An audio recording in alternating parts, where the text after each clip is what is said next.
New videos every day. Greetings again.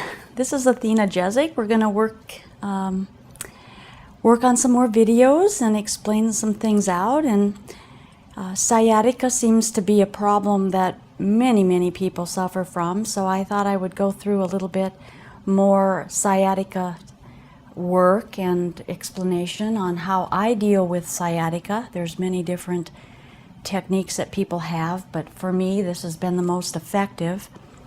And I'm also learning that there's different types of things that come from that area. Sciatica usually is pain coming from about here. When it's real bad, it'll run down the leg. It's a nerve pain, so it runs as though it's like a hot iron or a hot rod going down the leg. Very uncomfortable. Sometimes there's pain though in other parts of the hip, which isn't really the classic sciatica, but it does still involve things similar because there's so many nerves that come out of this sacral area. So that's another thing that I've been discovering. So not everything that happens with the pain in the hip and going down the leg is maybe the classic sciatica, but it doesn't matter because, in my opinion, naming a lot of things doesn't really do anything except for make it a disease, and then a disease is only by law treatable by the Western medical people. So that's just names and labels. The thing is we want to get people out of pain. We want to move them into a space of being able to function well. So in the pain area of the hip, impinging nerves and creating bad sensation or pain down the leg, we'll call that the sciatica pain. And of course it comes from here, and I find that it is always got a direct connection to the positioning of the sacrum. That also has a direct connection to the position of the sphenoid bone at the occipital base. And I'm going to show you a little bit of this I'll just show it to you now. Excuse me, it's early in the morning and I'm kind of foggy today. So the sacrum is sitting here, and that sacral bone, there's a lot of nerves that come out from here, okay?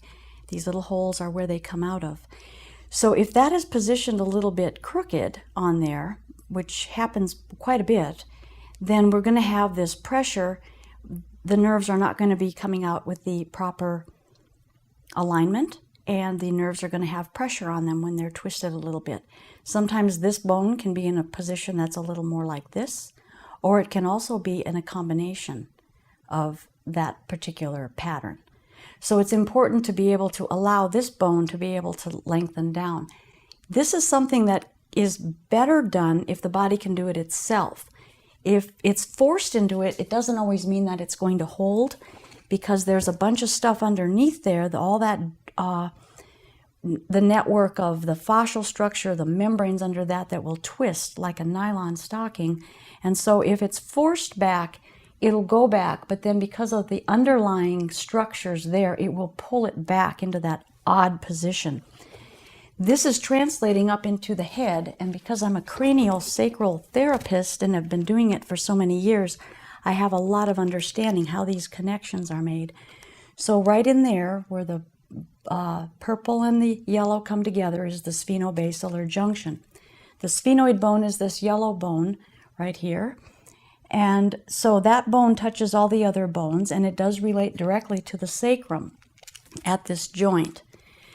So if this sacral structure is sideways, it's crooked on there, if that's going to be placed and it's going to be like so, then the same thing is going to happen up at the head. This sphenoid bone is going to be out in a similar manner, because it's a counterbalance for what's going on with the body. So it keeps things balanced so that we feel somewhat straight. So that's the areas that I look for in work around low back pain, particularly down in the sacral area. I do not like to do the hard pushing with the elbow. For one thing is, you can get through muscles that way, but your elbows are not very sensitive as to what you're really doing and what structures you're on. And I have found that when I've tried to work elbows, even forearms, the bones and the bony surfaces, it's just too rough. I don't feel good about it. It doesn't feel productive, and so I don't use that method. Also, sometimes when the nerve is affected, there's inflammation. So in my opinion, the way that I see things is by driving yourself into that nerve through those muscles with a bunch of inflammation going on is not really going to help the problem.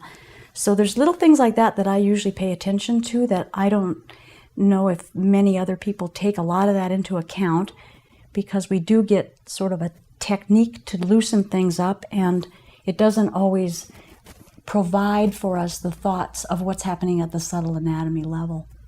So I test this by just checking at the occipital base and at the sacrum to see the position of everything. And once the position is established, then I can go in and work with the sacrum in order to correct it. Sometimes this will be corrected quickly, and sometimes it's not corrected as quickly. And I believe that a lot of that is because it's maybe not a true, quote, sciatica, but there's other stuff going on, maybe in the hip joint. There might be some kind of misalignment in the pubic arch. There might be some kind of a rotation in the hip as well. So other things have to happen. So here I'm just giving a little drag on the sacrum and letting it loosen up and letting it swim around. And my other hand is at the occipital base, just steadying the dural tube. And so from there, I just wait a little while, and then I will soften the muscle area around there. Sometimes I work really different. It just kind of depends. So much of my work is intuitive. There's somewhat of a protocol that I follow, but each person presents things differently. No two bodies are ever the same. No injury patterns are ever the same. So flexibility is important to be able to move from various techniques and not follow things too rigidly, particularly in pain problems and issues. And then the other thing that I will do is to get my finger at the base of the sacrum, or excuse me, at L5S1, which is right in this area here. L5S1. So try to put some distance between there, because that's where the jamming will probably tend to be, is right there. Sometimes it's at the coccyx, and I'll show you that technique as well. So with that, you just do a little stretching, integrating in with the muscles, integrating in with the tissues, and then just waiting for it to begin to move. This is going face down. There's a better way to do the sacral pull when they're on their back.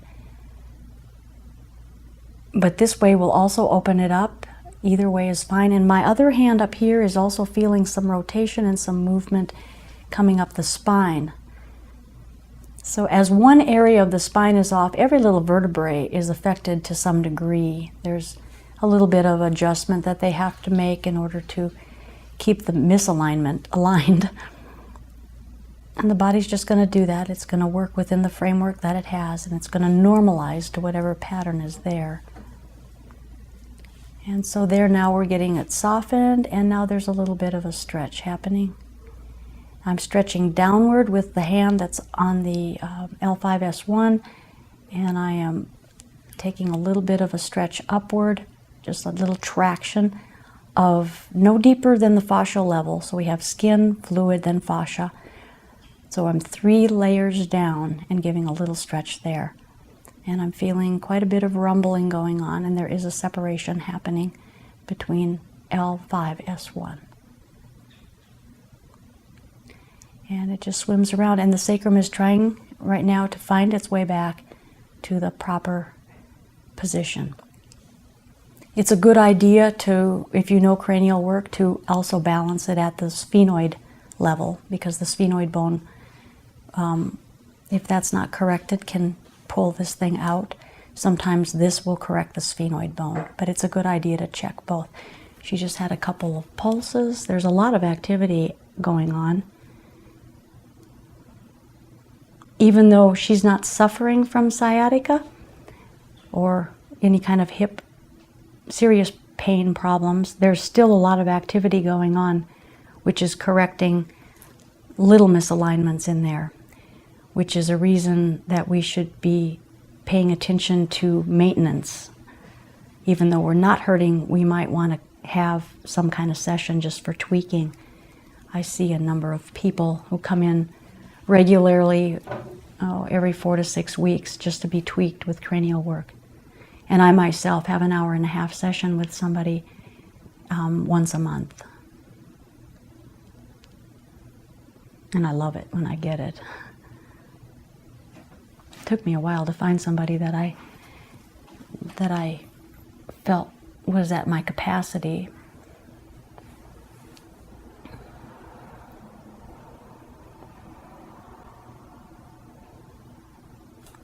Okay.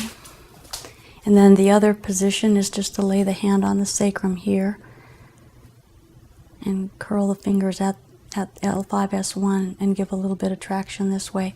This is a little tricky because you have to keep the palm of the hand pretty secure and the fingers have to bend.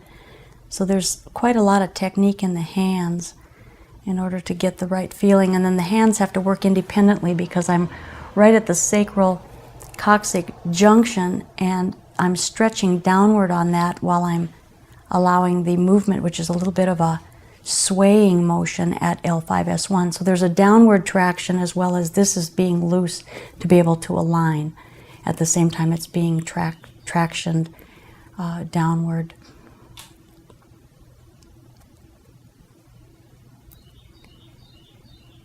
Okay, and there's some movement happening.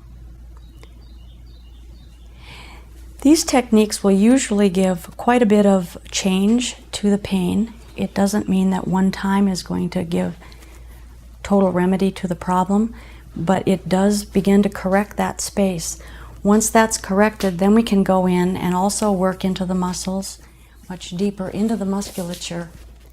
And the only reason I work into the musculature is to loosen the muscles so that they're not cinching down around those nerves. Because if they're cinching around those nerves, then they're not going to let go real easy, even though the alignment happens. So I just work really deep into these gluteal muscles for the purpose of the muscle. Again, not the purpose of the nerve. And I'm careful if I go into the area where the sciatic is the main place where you can feel it. I do not go into that with a lot of deep pressure because, again, I don't like going into the inflamed areas and I don't like going into pain with a lot of pressure. I don't think in my work it doesn't give me the better results. Okay, and then up front, and there's many areas of the hip to take and loosen, and along the ridge of the hip as well, coming from the sacrum. Working all that, and of course both sides are benefited. I won't do too much on this side, but both sides are benefited by that. And you can even go into the attachments of the hamstrings. In fact, it's a good idea to make sure that the quadriceps and hamstrings are well stretched. So with this, there's also some stretches that can be done with the leg, but I'll show that at another time. So basically, what I do is correct the position of the sacrum to alleviate the pain of sciatic pain or hip pain. Thank you very much. This is Athena Jezik. Please subscribe to our channel, and you should also visit our new website. Because we have over 1,300 videos on our channel, I know it can be a little difficult to navigate and find the videos that you want to see. But if you visit us at psychetruth.net, you'll be able to find the videos you want to see and watch them there. So we encourage you to go to Psyche Truth next time you want to search for something, and we look forward to seeing you again soon.